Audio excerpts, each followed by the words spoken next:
আমরা আবার ফেরত চলে এলাম আরো একটি ভিডিও টিউটোরিয়াল ক্লাস। আমরা নিউট্রিশনের ক্লাস 12 এর সেমিস্টার 4 এ আমরা এই ক্লাসটা নিতে চলেছি। আজকের ক্লাসের মধ্যে আমরা যেটা পড়বো চলো দেখি। আজকে আমরা সেমিস্টার 2 এর ইউনিট 2 অর্থাৎ সমাজের জন্য পুষ্টি, নিউট্রিশন ফর দ্য কমিউনিটি, তার মধ্যে প্রথম যে chapter 1 common deficiency disease of India and national nutritional programmes to combat it, অর্থাৎ ভারতের সাধারণ অভাবজনিত রোগ সমূহ এবং বিভিন্ন প্রকল্প এটিকে প্রতিরোধ করার জন্য এই চ্যাপ্টারটা আমরা পড়ব। এবং এই চ্যাপ্টারের যে অংশটা আজকে আমরা পড়ব সেটা হলো আইডিডি অর্থাৎ আয়োডিন ডেফিসিয়েন্সি ডিসঅর্ডার। নমস্কার, আমি জয়া চক্রবর্তী, সহশিক্ষিকা, ঢাকুরিয়া পরেশনাথ বালিকা বিদ্যালয়। চলো আজকে ক্লাসটা আমরা শুরু করি। আচ্ছা, আইডিডি কথাটা যদি আমরা সম্পূর্ণ করে লিখি তাহলে আই হচ্ছে আয়োডিন, প্রথম ডি হলো ডেফিসিয়েন্সি এবং দ্বিতীয় ডি হলো ডিসঅর্ডার। তাহলে আইডিডি আয়োডিন ডেফিসিয়েন্সি ডিসঅর্ডার বা আয়োডিনের অভাবজনিত বিশৃঙ্খলা। তাহলে নামটা দিয়ে বুঝতে পারছো যে আইডিডি জিনিসটা কি। এটা হলো একটা বিশৃঙ্খলা। বিশৃঙ্খলা অর্থাৎ অনেক রকমের অবস্থা, অনেক ধরনের রোগ, অনেক ধরনের উপসর্গ এবং সব ধরনের উপসর্গ বা রোগকে একত্রে বলা হচ্ছে বিশৃঙ্খলা। তাহলে কিসের বিশৃঙ্খলা? এটা খাদ্যস্থিত, আমরা যে খাদ্যবস্তু গ্রহণ করছি খাদ্যস্থিত আয়োডিনের অভাব যখন দেহের মধ্যে ঘটছে তখন যে বিশৃঙ্খলা প্রকাশ পাচ্ছে তাকেই কি বলা হচ্ছে আইডিডি অর্থাৎ স্পেকট্রাম অফ ডিসঅর্ডার। অনেকগুলি রোগ দেখা যাচ্ছে কখন না low levels of iodine in the blood. দেহের মধ্যে আয়োডিনের স্বাভাবিক মাত্রার তুলনায় অনেক কম মাত্রায় যখন আয়োডিন দেখা যাচ্ছে তখন এই উপসর্গগুলো প্রকাশ পাচ্ছে। এবং এটা কাদের হচ্ছে? এটা একেবারে তোমার ছোট বয়সেও হতে পারে অর্থাৎ শিশুদেরও হতে পারে এবং প্রাপ্তবয়স্ক পুরুষ এবং মহিলা দুজনেরই হতে পারে। তাহলে আইডিডি অর্থাৎ আয়োডিনের অভাবজনিত বিশৃঙ্খলায় কি কি রয়েছে চলো এবার দেখি। আচ্ছা, তো বিশৃঙ্খলায় যাওয়ার আগে আমরা যদি একটু আমাদের পুরনো পড়ায় চলে যাই। দেখো আমরা ক্লাস 7, 8 বা 9 বা 10 এ আমরা সবসময় পড়তাম যে আয়োডিনের অভাবে কি রোগ হয়। আমরা একটা উত্তর লিখতাম গলগণ্ড, তাই তো? কিন্তু আজকে হঠাৎ করে দেখছি যে এখানে গলগণ্ড নামটা নেই, অথচ রয়েছে আইডিডি অর্থাৎ আয়োডিনের অভাবজনিত বিশৃঙ্খলা। কারণ এর উত্তর সেটাও আমি প্রথমেই বললাম যে আয়োডিনের অভাবে দেহে কিন্তু শুধুমাত্র গলগণ্ড হয়। আয়োডিনের অভাবে দেহে কি হয়? দেহের বিভিন্ন অঙ্গ প্রত্যঙ্গে কি হচ্ছে? বিভিন্ন রকম উপসর্গ দেখা দিচ্ছে এবং বিভিন্ন বয়সে যে উপসর্গগুলো সেটা আলাদা আলাদা রকম। তো সেক্ষেত্রে এত রকম অভাবজনিত যে উপসর্গ সেগুলোকে একটা বিশৃঙ্খলার নাম দিয়ে একত্রে বলা হচ্ছে কি আয়োডিনের অভাবজনিত বিশৃঙ্খলা বা আইডিডি। তাহলে আয়োডিন এবং আয়োডিনের অভাবজনিত বিশৃঙ্খলা জানার আগে আমাদের একটু পুরনো পড়া ঝালিয়ে নিতে হবে। ক্লাস 10 এর আমরা জীবন বিজ্ঞানে আমরা হরমোন পড়েছি, তাহলে সেটার থেকে একটু ফিরে দেখা যাক যে কিভাবে আয়োডিন এবং থাইরয়েড গ্রন্থি এবং গলগণ্ড বা আইডিডি কি করে সম্পর্ক যুক্ত। তাহলে এখানে দেখো আমরা প্রথমে দেখতে পাচ্ছি যে এখানে থাইরয়েড গ্রন্থিকে দেখানো রয়েছে এবং একই সাথে দেখো আমরা এখানে দেখতে পাচ্ছি হাইপোথ্যালামাস অর্থাৎ আমাদের ব্রেনের একটা পার্ট হাইপোথ্যালামাস। কি লিখছি এখানে? ব্রেন থেকে গঠিত হয় টিআরএইচ, ঠিক আছে? Thyroid releasing hormone TRH. সে কি করছে? সে পিটিউটারিকে উদ্দীপিত করছে। পিটিউটারি গ্রন্থিকে উদ্দীপিত করে পিটিউটারি গ্রন্থি থেকে কি ক্ষরণ করাচ্ছে? TSH thyroid stimulating hormone. অর্থাৎ হাইপোথ্যালামাস শুরু করে প্রথমে এলো কাকে উদ্দীপনা জানালো? পিটিউটারি গ্রন্থি। সে কি ক্ষরণ করলো? TSH thyroid stimulating hormone. নামটা দিয়ে বুঝতে পারছো, স্টিমুলেশন অর্থাৎ উদ্দীপনা যোগাচ্ছে কাকে? থাইরয়েড গ্রন্থিকে। দেখো এই যে থাইরয়েড গ্রন্থি দেখতে পাচ্ছি আমরা, এবং থাইরয়েড গ্রন্থির কাজ হচ্ছে কি, সে মূলত আয়োডিন যুক্ত দুটো মেন হরমোন ক্ষরণ করে। তার বাইরেও আরো কাজ রয়েছে, আরো হরমোন রয়েছে, কিন্তু প্রধান আয়োডিন যুক্ত দুটি হরমোন থাইরয়েড গ্রন্থি ক্ষরণ করে। একটি হলো T3 এবং আরেকটি হলো T4। তাহলে জিনিসটা অনেকটা এরকম পরপর যাচ্ছে। কিরকম? একদম প্রথমে হাইপোথ্যালামাস, সে ক্ষরণ করলো thyroid releasing hormone. Thyroid releasing hormone উদ্দীপনা যোগালো কাকে? যোগালো পিটিউটারি গ্রন্থিকে। পিটিউটারি গ্রন্থি কি ক্ষরণ করলো? টিএসএইচ থাইরয়েড গ্রন্থির উপর উদ্দীপনা যোগান দিয়ে তৈরি করলো থাইরয়েড গ্রন্থিকে ক্ষরণ করালো T3 আর T4। এইবারে তাহলে T3 আর T4 যখন আমরা বলছি, এই T3 আর T4 এর সঙ্গে সম্পর্ক রয়েছে কার? আয়োডিন। কিভাবে না, থাইরয়েড গ্রন্থিতে অসংখ্য ছোট্ট ছোট্ট অংশ থাকে যার নাম হচ্ছে থাইরয়েড ফলিকল, এবং থাইরয়েড ফলিকলের মধ্যে থাকে থাইরোগ্লোবিউলিন। এই থাইরয়েড ফলিকলের মধ্যে তৈরি হয় T3 আর T4। কিন্তু এই T3 আর T4 তৈরি হওয়ার জন্য প্রধান দরকার হচ্ছে আয়োডিন। রক্ত থেকে আয়োডিন এই ফলিকলের মধ্যে প্রবেশ করলো, এবং এই ফলিকলে থাইরোগ্লোবিউলিন কি করলো না, অ্যামিনো অ্যাসিড টাইরোসিনের সঙ্গে যদি তিনটি আয়োডিন অণু যুক্ত হয়, তখন যে হরমোন তৈরি হয় তাকে বলা হয় T3। আর এই টাইরোসিনের সঙ্গে যদি যুক্ত হয় চারটি আয়োডিন অণু, তখন যেটা তৈরি হয় তাকে বলা হয় T4। অর্থাৎ আমরা দেখলাম এই T3 এবং T4 এই দুটো হরমোন তৈরি করার জন্য অবশ্যই থাইরয়েড গ্রন্থির তো কাজ রয়েছে, কিন্তু রক্তে কাকে উপস্থিত থাকতে হবে? রক্তে উপস্থিত থাকতে হবে আয়োডিনকে। আর আয়োডিন যদি রক্তে ঘাটতি থাকে, তাহলে কিছুতেই আমাদের থাইরয়েড গ্রন্থি এই T3 আর T4 এই দুটো হরমোন ক্ষরণ করতে পারবে না, উৎপাদনই করতে পারবে না, ক্ষরণস্থান করে। তাহলে মোটামুটি আমরা কি দেখলাম যে কিভাবে আয়োডিন এবং থাইরয়েড গ্রন্থি সম্পর্ক। এবারে দেখো আমরা এটাকে যদি আরেকটু ছবির মাধ্যমে দেখতে চাই, তাহলে জিনিসটা আমার কি আসছে? জিনিসটা আমার আসছে একটা এইরকম। দেখো প্রথমে কি হলো, ব্রেনের মধ্যে কি হয়েছে? হাইপোথ্যালামাস থেকে আমরা আগে বললাম থাইরয়েড রিলিজিং হরমোন ক্ষরণ হচ্ছে। থাইরয়েড রিলিজিং হরমোন কি করছে? পিটিউটারি গ্রন্থি তাকে উদ্দীপনা যোগাচ্ছে। সে কি করছে? টিএসএইচ ক্ষরণ করছে। টিএসএইচ তাকে উদ্দীপনা যোগাচ্ছে, থাইরয়েড স্টিমুলেটিং হরমোন। আমি বুঝতে পারছো থাইরয়েড গ্রন্থিকে উদ্দীপনা যোগাচ্ছে।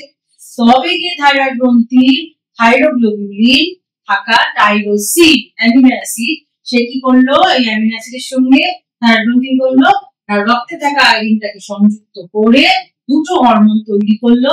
একটির নাম হচ্ছে T3 আর একটি হচ্ছে T4।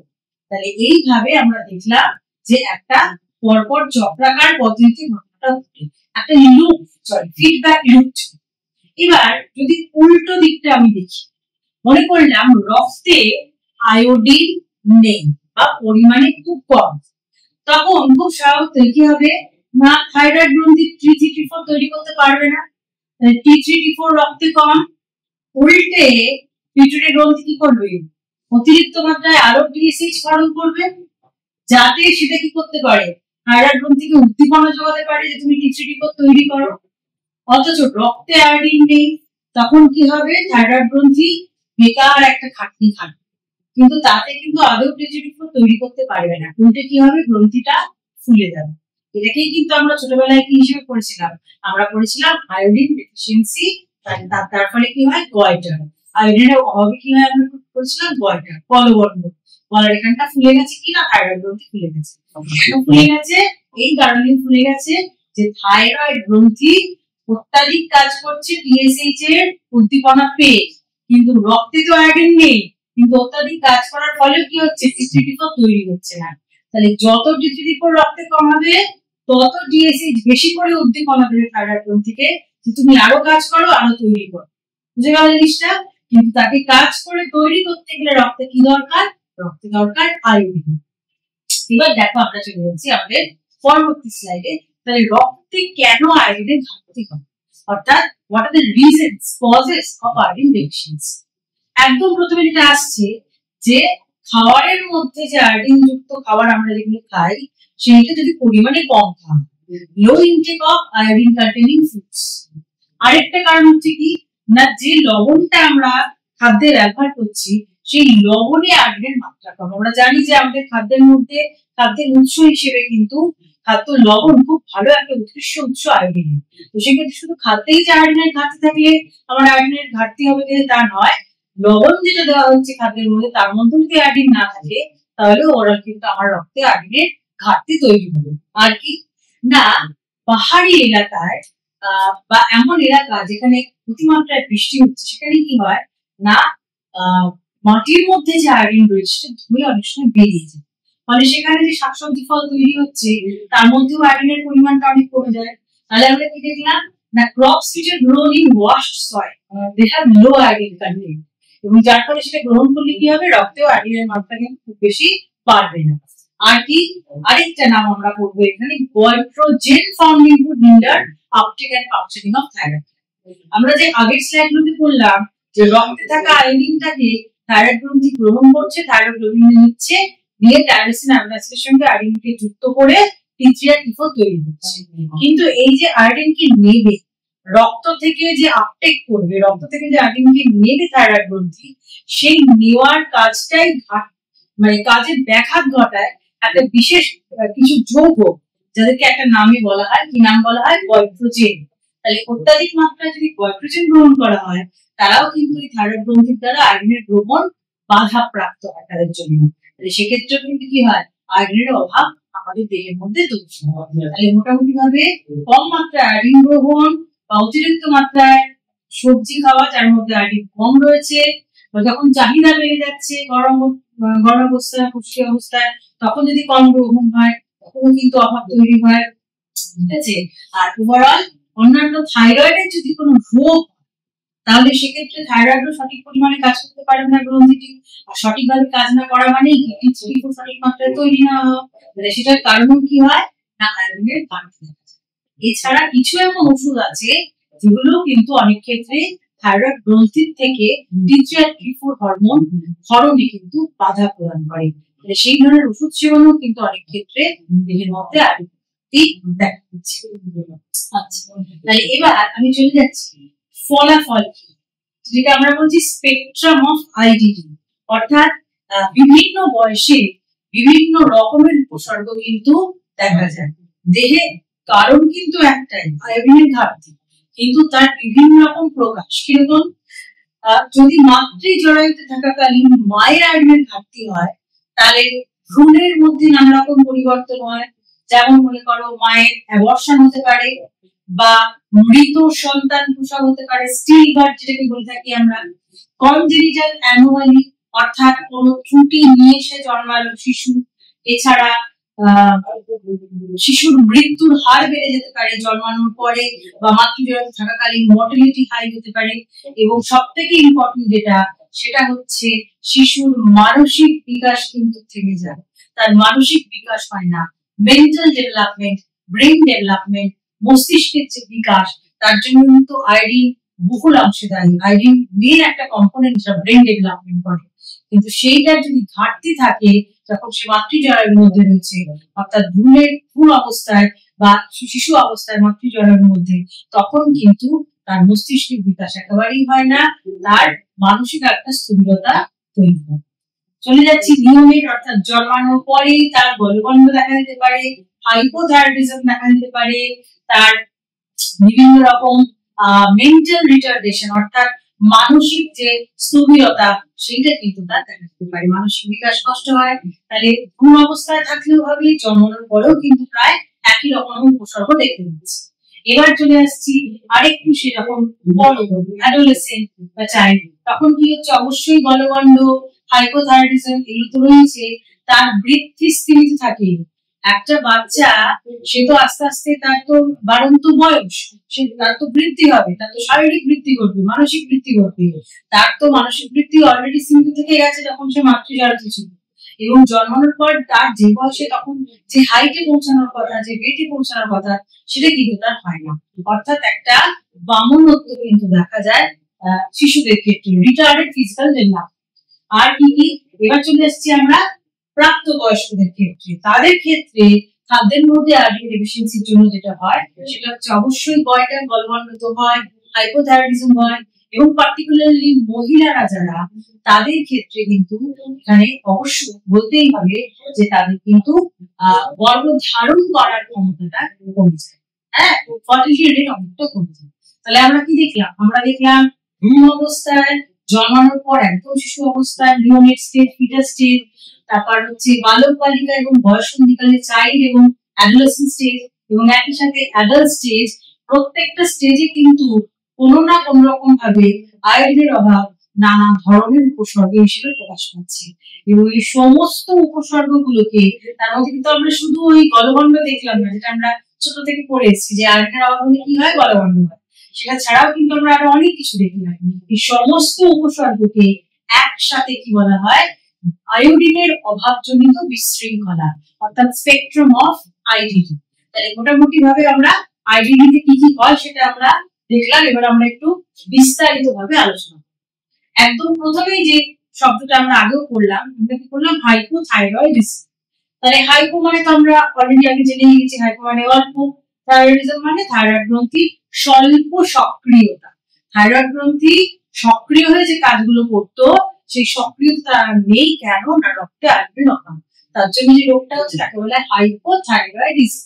এটা দেখবে আমাদের মুখে খুব চলতি কথা আমরা বলি যে আমার থাইরয়েড আছে। এটা তো আমরা প্রায় শুনি নিজের মধ্যে, যখন আমরা বলা বলি করি বা অন্য কারো থেকে যখন শুনি যে আমার জানিস থাইরয়েড আছে। দেখো, থাইরয়েড গ্রন্থি, আমার থাইরয়েড আছে, এটা কিন্তু কোনো রোগ না। থাইরয়েড গ্রন্থিটা সবার থাকে, কিন্তু থাইরয়েড গ্রন্থির স্বল্প সক্রিয়তা, যেটাকে আমি হাইপোথাইরয়েডিজম বলছি, এইটা কিন্তু হচ্ছে আসল রোগ। রোগের নাম কিন্তু হাইপোথাইরয়েডিজম। তাহলে কি হচ্ছে এখানে? সক্রিয় ভাব আর নেই, আন্ডার অ্যাক্টিভিটি হচ্ছে অফ থাইরয়েড গ্ল্যান্ড। কেন? আয়োডিন নেই রক্তে, রক্তে আয়োডিন নিতে পারছে না। আর এইটা বিভিন্ন রকম ভাবে প্রকাশিত হয়। গলগণ্ড তার মধ্যে একটা রয়েছে। আর কি রয়েছে? শিশুদের ক্ষেত্রে, বাচ্চাদের ক্ষেত্রে যেটা হয় তাকে বলা হয় ক্রেটেনিজম। প্রাপ্তবয়স্ক বড়রা যারা, তাদের ক্ষেত্রে যেটা হয় তাকে বলা হয় মিক্সিডি। এবং মূলত যেটা হয় প্রায় কাছাকাছি উপসর্গগুলো দেখা যায় যে ওজন বাড়তে থাকে, একটা ক্লান্তি ভাব থাকে, হার্ট রেট কমে যেতে থাকে, হ্যাঁ, বিএমআর কমে যেতে থাকে, চামড়া খসখসে হয়ে যায়, খসখসে ত্বকযুক্ত অবস্থা, কারো কারো বিভিন্ন রকম পুষ্টি গোলযোগ দেখা দিতে পারে, জয়েন্ট পেন হতে পারে, মহিলাদের ক্ষেত্রে মেনস্ট্রুয়াল প্রবলেম হতে পারে যদি তাদের এই হাইপোথাইরয়েডিজম হয়। এবং অতি অবশ্যই যেটা হয় সেটা হচ্ছে মহিলাদের ক্ষেত্রে গর্ভধারণের কিন্তু সমস্যা। তাহলে হাইপোথাইরয়েডিজম ইন জেনারেল হচ্ছে হাইপোথাইরয়েডিজম বলা হচ্ছে, কিন্তু সেটাই যখন ছোটদের হয় তখন কি বলা হচ্ছে? ক্রেটিনিজম। আর সেটাই যখন প্রাপ্তবয়স্কদের হয় তখন সেটাকে বলা হচ্ছে মিক্সিডি। তাহলে এবার আমরা আলাদা করে দেখে নেব যে ঘটনাটা কি ঘটছে। তাহলে প্রথমে আমরা আসছি আইডিডির মধ্যে। দেখো, প্রথম আমরা আসছি গয়টার। আমরা আইডিডি পড়ছি, তার মধ্যে দেখলাম হাইপোথাইরয়েডিজম হচ্ছে, এবং হাইপোথাইরয়েডিজমটাই মানে থাইরয়েড গ্রন্থির স্বল্প সক্রিয়তাটাই বিভিন্ন রকম ভাবে প্রকাশিত হচ্ছে। তাহলে প্রথম প্রকাশ, প্রথম উপসর্গ হিসেবে যেটা করছি, যে রোগটা আমরা করছি, সেটা কি বলা হচ্ছে? গয়টার। দেখো এখানে আমরা ছবিতে কি দেখতে পাচ্ছি? আমরা ছবিতে এখানে দেখতে পাচ্ছি এই যে একটা বাচ্চার বা একটা মহিলার ছবি দেওয়া রয়েছে, সেখানে আমরা দেখতে পাচ্ছি তার গলার কাছটা কিন্তু একটা অস্বাভাবিক রকমের মতন ফুলে বেরিয়ে এসছে। এটাই কিন্তু গয়টার বা গলগণ্ড। আমরা এই ছবিটাই কিন্তু বারবার দেখছি ছোটবেলা থেকে, যখন আমরা আয়োডিনের অভাব কি হয় পড়েছি তখন আমরা দেখেছি গলগণ্ড। তাহলে এই গলগণ্ডটা কেন হয় আরেকবার একটু ফিরে দেখে নিই। একদম প্রথম দিকে পড়েছিলাম থাইরয়েড গ্রন্থি কি করে? দুটো হরমোন, প্রধানত আয়োডিন যুক্ত দুটো হরমোন ক্ষরণ করছে। একটি হলো T3 আর একটি হলো T4। তাহলে T3 এবং T4 দুটো পরিমাণে কম, যেহেতু রক্তে আয়োডিন কম। এবার কম যেহেতু রয়েছে, সঙ্গে সঙ্গে পিটুইটারি হাইপোথ্যালামাসে খবর চলে গেল যে রক্তের মধ্যে T3 T4 কম। হাইপোথ্যালামাস থাইরয়েড রিলিজিং হরমোন ক্ষরণ করে, পিটিউটারি কি উদ্দীপিত করলো, পিটিউটারি থাইরয়েড স্টিমুলেটিং হরমোন ক্ষরণটাকে বাড়িয়ে দিল। এই যে থাইরয়েড স্টিমুলেটিং হরমোন ক্ষরণ হচ্ছে পিটিউটারি দিয়ে। থাইরয়েড স্টিমুলেটিং হরমোন কি করলো, থাইরয়েড ফলিকলের উপর উদ্দীপনা প্রদান করলো, যে ফলিকল তোমরা আরো আরো করে T3 আর T4 তৈরি করো, রক্তে কমে গেছে। এবার থাইরয়েড ফলিকল কি করবে, তারা তো সক্রিয় হলো, কিন্তু তারা সক্রিয় হয়ে লাভ নেই, কারণ রক্তে আয়রন নেই। এবার রক্তে আয়রন নেই, তাও তারা কাজ করে যাচ্ছে, অথচ T3 T4 তৈরি করতে পারছে না। এবার এই অত্যাধিক মাত্রায় থাইরয়েড ফলিকল গুলো কাজ করার জন্য কি হচ্ছে, থাইরয়েড গ্রন্থিটা ফুলিয়ে যাচ্ছে। এই যে থাইরয়েড সোয়েলস এন্ড হ্যাংস আউট, অর্থাৎ দেহের বাইরে ঝুলে যাচ্ছে। এই যে দেখো ছবিতে আমরা দেখতে পাচ্ছি এটা, তাহলে এইটাকেই আমরা কি বলছি, এটাকেই আমরা বলছি গলগণ্ড বা গয়টার। বুঝে গেল জিনিসটা, যে কেন গয়টার হচ্ছে, পরপর ধাপে ধাপে এইভাবে ঘটনাটা হচ্ছে। তাহলে প্রথম আমরা আইডির মধ্যে পড়লাম হচ্ছে হাইপোথাইরয়েডিজম এন্ড গয়টার। এবার আমরা চলে যাব আমাদের পরের স্লাইডে, সেখানে আমরা দেখবো শিশুদের ক্ষেত্রে চিলড্রেনে আইডি কি হিসেবে প্রকাশ পাচ্ছে। অলরেডি নামটা আমরা জেনে নিয়েছি, ক্রেটিনিজম। ক্রেটিন শিশু বলা হয়, যে শিশুদের এই রোগটা থাকে তাদেরকে বলা হয় ক্রেটিন শিশু। তাহলে ক্রেটিন শিশুকে কি করে বোঝা যাবে যে এরা ক্রেটিন? অবশ্যই এটা শুরু হচ্ছে কখন না, এই শিশু যখন মাতৃ জরায়ুতে ছিল, মানে তার মা যখন গর্ভবতী ছিল, কোনো কারণে মায়ের দেহে যদি আয়রনের অভাব হয়, তখন এই শিশুটিরও কিন্তু কি হবে, আয়রনের অভাব থাকবে দেহে, এবং তার কি হবে, তার ক্রেটিনিজম রোগটা। তাহলে severe iodine deficiency intrauterine life of foetus. কিভাবে বুঝবো আমরা? প্রাথমিকভাবে তার বৃদ্ধি স্থির থাকবে, তার একটা কর্মকার চেহারা থাকবে, সে পেট বা মনুত্ব, সে খুব বেশি কিন্তু লম্বা হবে না। তাহলে শারীরিক বৃদ্ধি তার থেমে থাকলো, একই সাথে তার বুদ্ধাঙ্ক কিন্তু অত্যন্ত কম হবে, লো আইকিউ, অর্থাৎ তার মানসিক মস্তিষ্কের যে বিকাশ সেটাও কিন্তু থেমে রয়েছে। Both physical and mental retardation, শারীরিক এবং মানসিক বিকাশ সীমিত বা শারীরিক মানসিক বিকাশের একটি স্থবিরতা তার মধ্যে কিন্তু দেখা যাচ্ছে। তাহলে লো আইকিউ, ইন্টেলেকচুয়াল ডিসেবিলিটি রয়েছে। কিছু কিছু ক্ষেত্রে কোনো শিশুদের আবার কি দেখা যায়, বধির হয় তারা, ডেফনেস। আগেই বললাম বামনত্ব, তাদের যেহেতু বৃদ্ধি কম হয়, বৃদ্ধি হয়নি, তাই ডোয়ার্ফিজম দেখা যাচ্ছে। আর এখানে আমরা দেখতে পাচ্ছি মুখের একটা ফোলা ভাব, একটা সোলেন ফেস ভীষণ রকম দেখা যায়, আর চামড়া খসখসে, ঠিক একটা ফ্লেকি স্কিন দেখা যায়, ঠিক ফ্লেকি স্কিন, এবং মুখ থেকে লালা নিঃসরণ হয়, স্যালাইভেশন। তাহলে এইগুলো হচ্ছে আমার কি না, একটা ক্রেটিন শিশুর বিভিন্ন রকম উপসর্গ।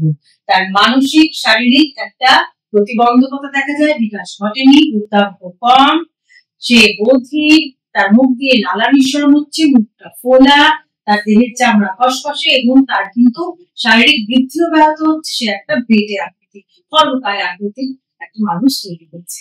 তাহলে এটা আমরা এই স্লাইডের মাধ্যমে আমরা দেখলাম যে শিশুদের ক্ষেত্রে এই হাইপোথাইরয়েডিজম কিভাবে প্রকাশ পাচ্ছে। এবার আমরা চলে যাচ্ছি আরেকটু বড় প্রাপ্তবয়স্ক যারা, তাদের ক্ষেত্রে কি বলা হচ্ছে, অর্থাৎ আইডিডি ইন অ্যাডাল্টস। বড়দের ক্ষেত্রে এটা বলা হচ্ছে মিক্সিডিমা, অর্থাৎ প্রাপ্তবয়স্ক অবস্থায় তার যদি আয়রনের ঘাটতি থাকে তখন এই মিক্সিডিমাটা দেখা যাচ্ছে। প্রধান উপসর্গ কি কি? প্রধান উপসর্গের মধ্যে উল্লেখযোগ্য যেগুলো, তার মধ্যে প্রথমেই যেটা পাবো সেটা হচ্ছে থাইরয়েড গ্রন্থি খুব ইম্পর্টেন্ট একটা কাজ, থাইরয়েড হরমোনের একটা ইম্পর্টেন্ট কাজ, আমাদের দেহে বিপাক ক্রিয়া নিয়ন্ত্রণ করে। বিএমআর, মৌল বিপাকীয় হারকে নিয়ন্ত্রণ করে আমাদের থাইরয়েড গ্রন্থি নিঃসৃত হরমোন T3 আর T4। T3 T4 এর পরিমাণ কম, সেক্ষেত্রে বিএমআরও কিন্তু সঠিক নিয়ন্ত্রণ হচ্ছে না, ফলে প্রধান উপসর্গ হচ্ছে তার বিএমআর কম হবে। মহিলাদের ক্ষেত্রে গর্ভধারণ ক্ষমতা কিন্তু তার কমে যাবে, ডিক্রিজড ফার্টিলিটি। চুল পড়া আরম্ভ হবে, হেয়ার ফল, হার্ট রেট কমে যাবে, মুখে একটা ফোলা ভাব থাকবে, এবং কোন জায়গাটা বেশি করে ফোলা থাকবে, চোখের ঠিক নিচে, পাফিনেস আন্ডার দ্য আইস, চোখের নিচে একটা ফোলা ভাব থাকবে। এই বাহ্যিক উপসর্গ আর কিছু অভ্যন্তরীণ উপসর্গ দিয়ে চিহ্নিত করা যায় যে সেই ব্যক্তির, প্রাপ্তবয়স্ক ব্যক্তির দেহের মধ্যে আয়রনের ঘাটতির জন্য হাইপোথাইরয়েডিজম হয়েছে, এবং প্রাপ্তবয়স্ক ক্ষেত্রে সেই হাইপোথাইরয়েডিজমের নাম কি দেওয়া হয়? মিক্সিডিমা। বুঝা গেল জিনিসটা? তাহলে এবার আমরা চলে যাচ্ছি আমাদের পরবর্তী স্লাইডে, সেখানে দেখে নি কি আছে।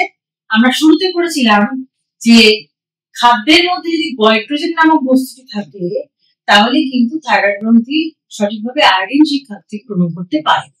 কিরকম দেখো না, গয়ট্রোজেন তাহলে কাকে বলছে? গয়ট্রোজেন হলো কিছু জৈব রাসায়নিক পদার্থ। কোথায় পাওয়া যায় না, ব্রাসিকা শ্রেণীর যে পরিবার, সেই পরিবারের অন্তর্গত যে উদ্ভিদগুলো, তার মধ্যে দেখা গেছে কিছু জৈব রাসায়নিক যৌগ রয়েছে। সেই যৌগগুলো কি কি? যৌগগুলোর মধ্যে উল্লেখযোগ্য হলো থায়োসায়ানেট, আইসোথায়োসায়ানেট আর সায়ানোজেনিক গ্লুকোসাইড। এই যে যৌগগুলো, এইগুলো এই ব্রাসিকা শ্রেণীর পরিবারের উদ্ভিদের মধ্যে রয়েছে এবং এই যৌগগুলো কি করছে না, দেহে আয়োডিনের কিন্তু বিপাকে সমস্যা তৈরি করে। প্রাথমিকভাবে যে সমস্যাটা তৈরি করে সেটা হচ্ছে রক্ত থেকে যখন থাইরয়েড গ্রন্থি আয়োডিনটা তুলে তবে তো সে গ্ল্যান্ডের মধ্যে থাইরয়েড হরমোন পিজিটি তৈরি করবে। রক্ত থেকে কিন্তু আয়োডিনকে তুলতে দেয় না, বাধাপ্রাপ্ত হয়। গয়ট্রোজেনের প্রধান কিভাবে বাধা দিচ্ছে থাইরয়েড হরমোন তৈরিতে? রক্ত থেকে থাইরয়েড গ্রন্থিকে আয়োডিনটা তুলতে বাধা দিচ্ছে, যার ফলে থাইরয়েড গ্রন্থি T3 আর T4 হরমোন তৈরি করতে পারছে না। তাহলে কোন কোন খাবার এগুলো রয়েছে? কারা ব্রাসিকা ফ্যামিলির অন্তর্গত? না, মূলত আমরা এখানে ছবি দেখতে পাচ্ছি, বাঁধাকপি রয়েছে, হ্যাঁ, ফুলকপি রয়েছে, ব্রোকলি, তারপর হচ্ছে রাঙাল রয়েছে, কিছু কিছু মিলেট রয়েছে, সয়াবিন, এগুলো খুব কমন গয়ট্রোজেন। এর বাইরেও আরো অনেক বিভিন্ন রকমের খাদ্য রয়েছে। তাদের মধ্যে মূলত এই জৈব রাসায়নিক পদার্থগুলো থাকছে বলে কি হচ্ছে না, থাইরয়েড গ্রন্থি রক্ত থেকে আয়োডিনটাকে নিতে পারছে না এবং থাইরয়েড গ্রন্থি আয়োডিন যেটা নিতে পারছে না, হরমোনগুলো তৈরি হচ্ছে না। তাহলে এইভাবে গয়ট্রোজেন তোমার থাইরয়েড গ্রন্থির কাজে বাধা দিচ্ছে। তাহলে গয়ট্রোজেন কাকে বলে আমরা জানলাম, গয়ট্রোজেন যৌগগুলো কি কি সেটা আমরা জানলাম, আর কোন কোন খাবারে গয়ট্রোজেন পাওয়া যায় সেটাও আমরা কিন্তু এই স্লাইডের মাধ্যমে জানলাম। এবার চলো আমরা চলে যাচ্ছি পার্টিকুলারলি একটা জিনিস এই টপিকটা থেকে তোমাদের খুব গুরুত্বপূর্ণ জানা দরকার, সেটা হচ্ছে Himalayan goitre belt. Himalayan goitre belt এবং এন্ডেমিক গয়টারের কথা। দেখো এখানে ভারতবর্ষের মানচিত্রে আমরা দেখতে পাচ্ছি না, এই যে অংশটা কোন অংশ না, হিমালয় পর্বত সে তো অনেকটা বিস্তৃতি, তার প্রায় তুমি ধরতে পারো যে কাশ্মীর থেকে শুরু করে প্রায় নাগাল্যান্ড অব্দি রয়েছে। এই যে পুরো জায়গাটা একেবারে তোমার উত্তর দিকে যদি আমি যাই, হ্যাঁ, তাহলে একেবারে উত্তর দিকে কমপ্লিটলি তোমার নর্থ ওয়েস্ট থেকে নর্থ ইস্টে যখন আমি যাব, সেই কাশ্মীর থেকে নাগাল্যান্ড রয়েছে হিমালয় পর্বত। সেই পর্বতের নিচের দিকে যে অংশগুলো, সেইখানে কি হয়, সেখানকার মাটিতে দেখা গেছে আয়োডিনের পরিমাণ অত্যন্ত কম, যার ফলে সেখানকার শাকসবজি ফল সবই আয়োডিন কম এবং সেখানকার লোকেগুলো কি হয়, বিভিন্ন রকম গয়টার বা আয়োডিনের অজন্ত বিশৃঙ্খলা দেখা যায়।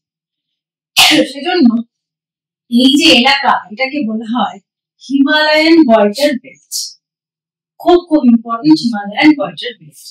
তার মানে কি যে ভারতবর্ষে শুধু এইটুকু জায়গায় গয়টার হয় তা কিন্তু নয়, এর বাইরেও আরো কিছু কিছু জায়গা রয়েছে, যেমন মধ্যপ্রদেশ, গুজরাট, কর্ণাটক, পশ্চিম বাংলা, উড়িষ্যা, দিল্লির কিছু অংশ। এখানে দেখা গেছে এই যে রাজ্যগুলো বললাম, এই রাজ্যের প্রায় বেশিরভাগ 40 থেকে 50% মানুষেরই কিন্তু দেখা গেছে যে তাদের আয়োডিনের অভাব দেখা দিচ্ছে এবং সেজন্য এই জায়গাগুলো যেখানে বেশি পরিমাণে প্রকোপ রয়েছে এই রোগটা, সেই জায়গাগুলোকে বলা হয় কি এন্ডেমিক গয়টার রিজন।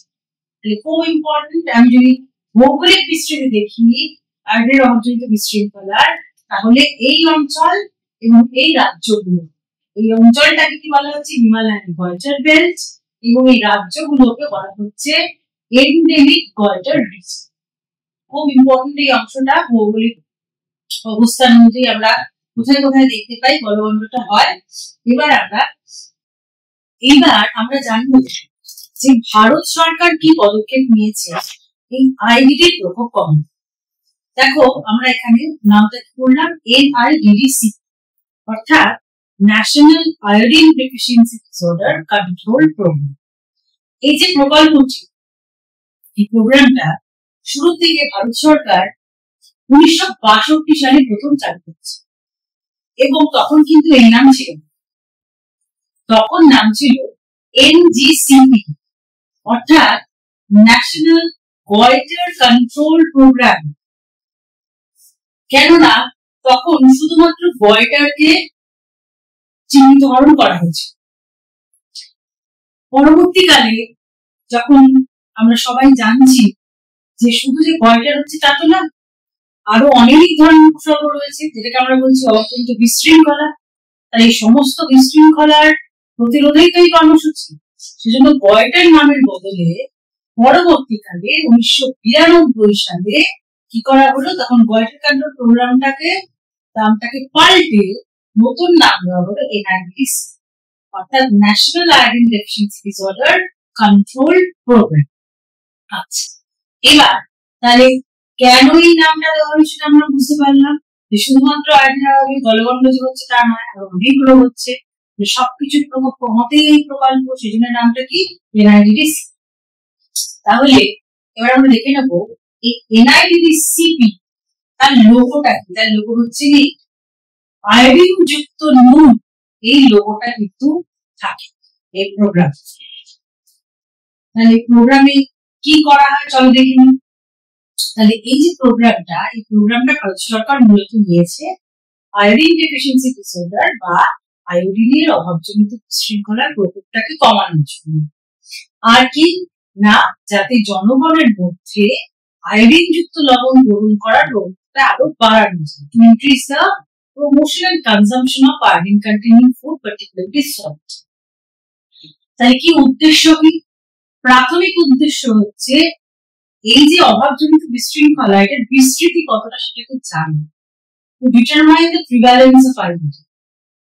যে যে অঞ্চলে এই রোগটা হচ্ছে সেগুলোকে চিহ্নিতকরণ করা, অর্থাৎ identify the endemic goitre region. তারপর কি না, মাটি এবং জলের মধ্যে আয়োডিনের পরিমাণ কতটা রয়েছে সেটাকে বের করা, অর্থাৎ to determine the iodine levels in soil and water।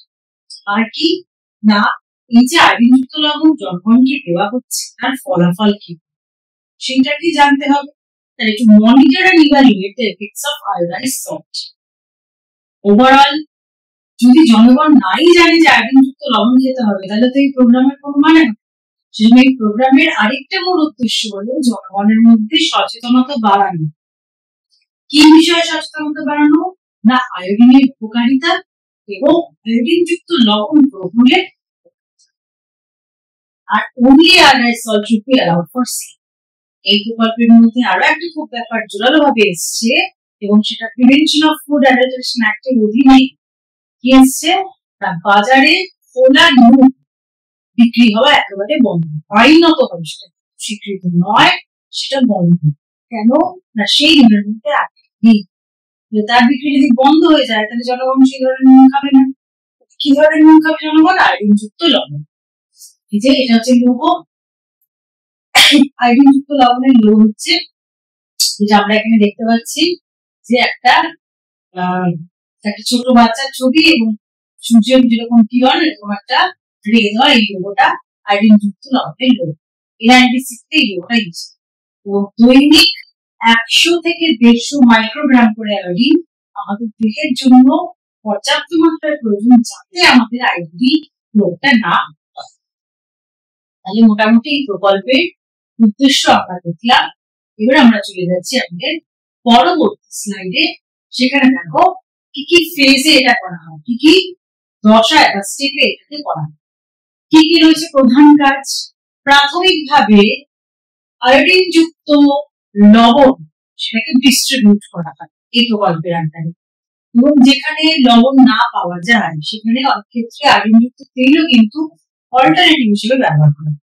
তাহলে কি রূপে থাকে আয়োডিন লবণের মধ্যে? খুব ইম্পর্টেন্ট এটা, পটাশিয়াম আয়োডেট। পটাশিয়াম আয়োডেট রূপে থাকে, খুব ইম্পর্টেন্ট এটা KiO3 পটাশিয়াম আয়োডেট রূপে থাকছে লবণের মধ্যে আয়োডিন। আর কি কাজ করা হয় না, জল এবং মাটি অ্যাজ ওয়েল অ্যাজ খাদ্যের মধ্যে কতটা আয়োডিন রয়েছে সেই পরিমাণ মাপা কিন্তু বড় একটা কাজ এই প্রকল্পের অধীনে। এবং অতি অবশ্যই 10 গ্রাম নুনের মধ্যে 150 মাইক্রোগ্রাম পটাশিয়াম আয়োডেট থাকলে তবেই গিয়ে কিন্তু সেটা গলগণ্ড এবং আয়োডিনের অবজনিত বিশৃঙ্খলা প্রতিরোধ করতে পারবে। তাই এই লেভেলে আছে কিনা সেটা কিন্তু মাপা অত্যন্ত জরুরি।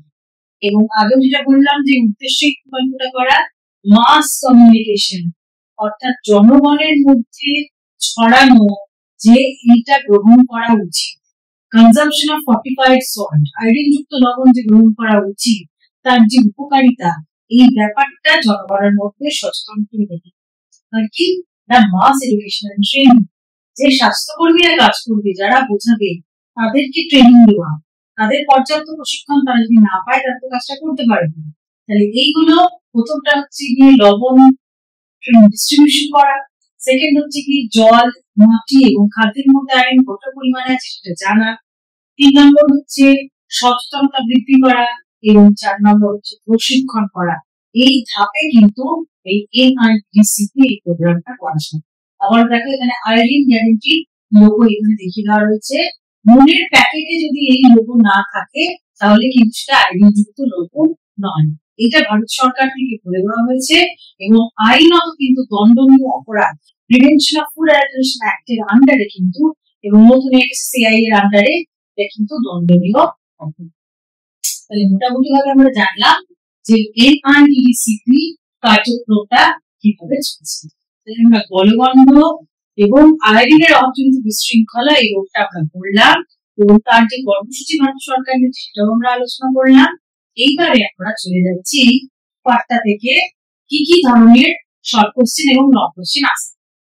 দেখো এখানে প্রথমে যেটা রয়েছে যে কোনো দুটি কারণ উল্লেখ করো যে আয়োডিনের অভাব কেন হয়। আয়োডিনের অভাবে যে কোনো দুটি কারণ উল্লেখ করো। সেকেন্ড কোশ্চেন, নাইট্রোজেন বলতে কি বোঝো। থার্ডে আসছি IDD এবং NIDCP দুটি কথার সম্পূর্ণ নাম লেখ। 4 নম্বর কোশ্চেন রয়েছে যে আয়োডিন এবং থাইরয়েড গ্রন্থির মধ্যে কি সম্পর্ক। তারপর রয়েছে T3 এবং T4 হরমোনগুলি কি কি। এখানে কিন্তু নামটা তোমাদের বলতে হবে যে দুটি থাইরয়েড গ্রন্থি নিঃসৃত হরমোন। T3 হচ্ছে ট্রাইআয়োডোথাইরোডিন, পুরো কথাটা লিখবে, এবং T4 হলো টেট্রাআয়োডোথাইরোডিন। Which food is used as an alternative to iodized salt? অর্থাৎ লবণের পরিবর্তে কোন খাদ্য ব্যবহৃত হয় আয়োডিন সংযুক্তিকরণের জন্য। এখানে আমরা একটু আগে পড়লাম ফর্টিফাইড অয়েল, তেল ব্যবহার হয়। What should be the amount of iodine in 10 gram of iodized salt to prevent iodine? অর্থাৎ আয়োডিনের অবজনিত বিশৃঙ্খলা প্রতিরোধে 10 গ্রাম আয়োডিন যুক্ত লবণের মধ্যে কত পরিমাণে আয়োডিন থাকা দরকার। একটু আগে আমরা পড়লাম What is cretinism? Cretinism বলতে কি বোঝো এবং আয়োডিনের অভাবে গর্ভাবস্থায় কি কি হতে পারে। পরের কোশ্চেন, মিক্সিডিমা বলতে কি বোঝো এবং আয়োডিনের অভাবের ফলে প্রাপ্তবয়স্কদের কি হয়। What are the effects of what are the results of iodine deficiency in adults? এবার আমরা চলে যাচ্ছি পরের কোশ্চেনে, what do you mean by spectrum of iodine? আয়োডিনের অভাবজনিত বিশৃঙ্খলা বলতে কি বোঝো। এখানে কিন্তু তোমাকে উত্তরের মধ্যে কিন্তু নামগুলো অবশ্যই লিখতে হবে যে আয়োডিনের মধ্যে কি কি পড়ছে। হাইপোথাইরয়েডিজম পড়ছে, শিশুদের ক্ষেত্রে ক্রেটিনিজম পড়ছে, প্রাপ্তবয়স্কদের ক্ষেত্রে মিক্সিডিমা পড়ছে এবং গলগণ্ড রয়েছে। তাহলে এই চারটে নাম কিন্তু এক্সামিনার তোমার খাতার মধ্যে চাইবে। আয়োডিন স্পেকট্রাম অফ আয়োডিন বলতে কি বোঝো যদি কোশ্চেনটা আসে, চারটে নাম লিখলে কিন্তু তবেই ফুল মার্কস পাবে, আদারওয়াইজ কিন্তু পাবে না। শুধু গলগণ্ড লিখলে এখানে কমপ্লিট হবে না। আচ্ছা, হিমালয়ান গয়টার বেল্ট বলতে কি বোঝো বা এন্ডেমিক গয়টার কাকে বলে, এটাও আমরা আলোচনা করলাম। তাহলে মোটামুটি ভাবে আমরা শর্ট কোশ্চেন গুলো দেখলাম। এইবার আমরা চলে যাচ্ছি আমাদের লং কোশ্চেন। লং কোশ্চেনের মধ্যে প্রথমে যেটা রয়েছে যে দেহের মধ্যে এবং বিভিন্ন বয়সী দেহের মধ্যে আয়োডিনের অভাবের ফলাফলগুলি আলোচনা করব। প্রত্যেকটা বয়সে তো আমরা দেখলাম যে আয়োডিনের অভাব হলে তার কি ফলাফল হয়, প্রত্যেকটা নাম দিয়ে উপসর্গ দিয়ে তোমাকে লিখতে হবে। এটা কিন্তু লং কোশ্চেন 5 মার্কসে। শুধু ক্রেটিনিজম লিখলাম বা শুধু গয়টার লিখলাম, গলগণ্ড লিখলাম, দুটো বড় করে লিখে এলাম, তাহলে কিন্তু নম্বর এক্সপেক্ট করলাম। কেননা তোমাকে বলতে বলেছে যে ভেরিয়াস স্টেজ অফ লাইফ, অর্থাৎ জীবনের প্রতিটি দশায় আয়োডিনের অভাবজনিত বিশৃঙ্খলাগুলো কি কি। তাহলে সেগুলোর ক্ষেত্রে যখন ক্রেটিনিজম লিখছি, আমাকে মিক্সিডিমাটাও লিখতে হবে, আমাকে গয়টারটাও লিখতে হবে, অ্যাজ ওয়েল অ্যাজ ক্রেটিনিজম লিখতে হবে। পুরো কমপ্লিট আনসার হবে সব কটা হবে। আর হাইপোথাইরয়েডিজম ছোটদের হতে পারে, বড়দের হতে পারে, এই পুরোটা তোমাকে লিখতে হবে বুঝছি। একই রকম ভাবে কোশ্চেনটা ঘুরিয়ে আসতে পারে, what are the spectrum of IDD, অর্থাৎ আইডিডি আয়োডিনের অভাবজনিত বিশৃঙ্খলার মধ্যে কি কি রয়েছে। তাহলে উত্তর কিন্তু একই হবে, কোশ্চেনটা ঘুরিয়ে দেবো। এবার আসছি প্রকল্পটা নিয়ে। প্রকল্প নিয়ে লিখলে কোশ্চেন হতে পারে যে NIDDCP এই প্রকল্পটি বিস্তারিত আলোচনা করো। খুব কমন কোশ্চেন, লং কোশ্চেনের জন্য এটা ভীষণ ইম্পর্টেন্ট যে এই প্রোগ্রামটাকে ডিটেইলে আলোচনা করতে হবে। তাহলে আলোচনা করতে গেলে আমাকে প্রথমেই বলতে হবে যে এটা কে চালু করেছে, কবে চালু করেছে, আগে কি নাম ছিল, কি উদ্দেশ্য নিয়ে চালু করা হয়েছে, প্রাপক কারা কারা, এবং কি কি ধাপে বা কি কি ভাবে এটাকে ইমপ্লিমেন্ট করা হবে। চলে যাচ্ছি পরের কোশ্চেনে যে হোয়াট ওয়াজ NIDDCP প্রিভিয়াস, না এইটা sorry, question number 4, write short notes on cretinism and myxoedema, অর্থাৎ টিকা লেখো। এই ফর্মেও কিন্তু আসতে পারে, ক্রেটিনিজম আর মিক্সিডিমার টিকা লিখতে আসতে পারে। আর কি, what was NIDDCP previously known as and why is it termed so now, অর্থাৎ পূর্বে NIDDCP কি নামে পরিচিত ছিল। আমরা NGCP বললাম, ন্যাশনাল গয়টার কন্ট্রোল প্রোগ্রাম, যে আগে শুধু গয়টার ভেবে নামটা দেওয়া হয়েছিল, পরবর্তীকালে পাল্টানো হলো। যে কারণটা লিখে দিতে পারবে যে কেন পাল্টানো হয়েছে, কেন এটি এই নামে পরিচিত, এবং এটা হচ্ছে এইটার জন্য 1 নম্বর, এটার জন্য 1 নম্বর, মিলিয়ে 2 নম্বর। এবং তার সাথে দিয়েছে discuss the programme in details, অর্থাৎ 3 নম্বর কিন্তু তোমাকে এই প্রকল্পটা পুরোটা কমপ্লিট করতে হবে। তাহলে মোটামুটি ভাবে আমরা শর্ট কোশ্চেন এবং লং কোশ্চেন দুটোই আমরা আলোচনা করলাম এই অংশে কি কি হতে পারে। আশা করি এই ভিডিওর মাধ্যমে আমরা আয়োডিনের অভাবজনিত বিশৃঙ্খলা, এই যে পোশাকটা, এটা আমরা আশা করি বুঝতে পেরেছি, এবং কোশ্চেন গুলো তোমরা আশা করি বুঝতে পেরেছো। Thank you so much students.